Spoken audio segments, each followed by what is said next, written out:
வணக்கம். வெண்டைக்காய் சாம்பார் எப்படி வைக்கிறது பார்க்கலாம். வெண்டைக்காய் நல்லா அலசி தொடச்சி எடுத்துக்கணும். கொஞ்சமாக புளி, இந்த அளவு போதும். சின்ன வெங்காயம் 2 பல் பூண்டு, கருவேப்பிலை, கொத்தமல்லி, தக்காளி, பெரிய தக்காளி 1, துவரம் பருப்பு 1/2 கப் எடுத்துருக்கேன். மிளகாய்த்தூள் நம்ம காரத்துக்கு இந்த மாதிரி எடுத்துக்கலாம். 1 ஸ்பூன் மிளகாய்த்தூள், மல்லித்தூள் 3 ஸ்பூன்.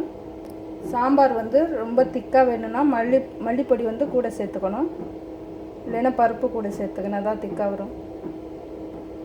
தாளிக்க பெருங்காயம் 2, காஞ்ச மிளகாய், ஒரு 1/4 டீஸ்பூன் சீரகம், உளுந்து, கடுகு, வெந்தயம், சோம்பு, அப்புறம் நல்லெண்ணெய், உப்பு. இப்போ பருப்பு மட்டும் தனியாக வேக வச்சுக்கணும், ரொம்ப உடையாமல். பருப்பு இந்த மாதிரி வேக வச்சுக்கணும். வெண்டைக்காய் ஒரு கடாயில் போட்டு நல்லா வதக்கிக்கணும். எண்ணெயெலாம் ஊற்ற வேணாம், வெறும் கடாயிலே வதக்கலாம் போதும். எண்ணெய் வேணாலும் 2 ட்ராப் விட்டுக்கலாம்.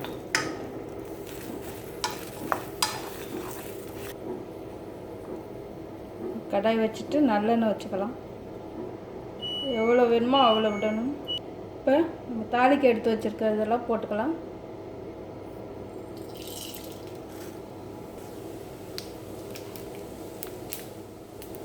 காஞ்ச மிளகாய், சின்ன வெங்காயம், பெருங்காயம், கட்டி பெருங்காயம் போட்டால் இன்னும் நல்லாயிருக்கும். கருவேப்பிலை, தக்காளி நல்லா வதங்கிடுச்சு. இப்போ மிளகாய் மல்லி போடலாம். மிளகாய்த்தூள், மல்லித்தூள்,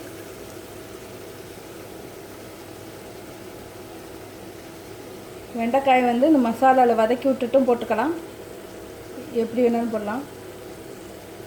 வெண்டைக்காய், பருப்பு ரொம்ப குழையலைன்னா இந்த டயத்துலேயே போட்டுக்கலாம்.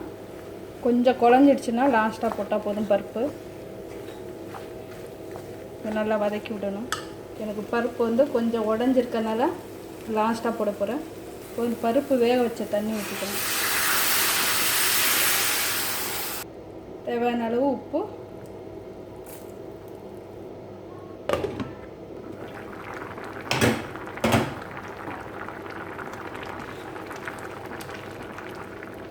இப்போ பருப்பு போட்டுக்கலாம்.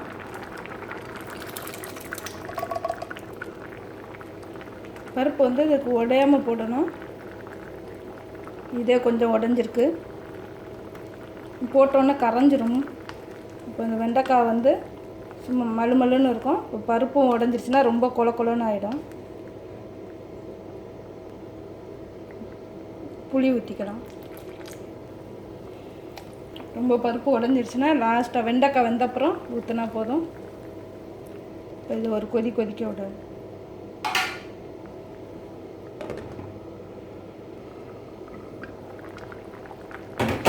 பூண்டு 2 பல் தட்டி போடணும்.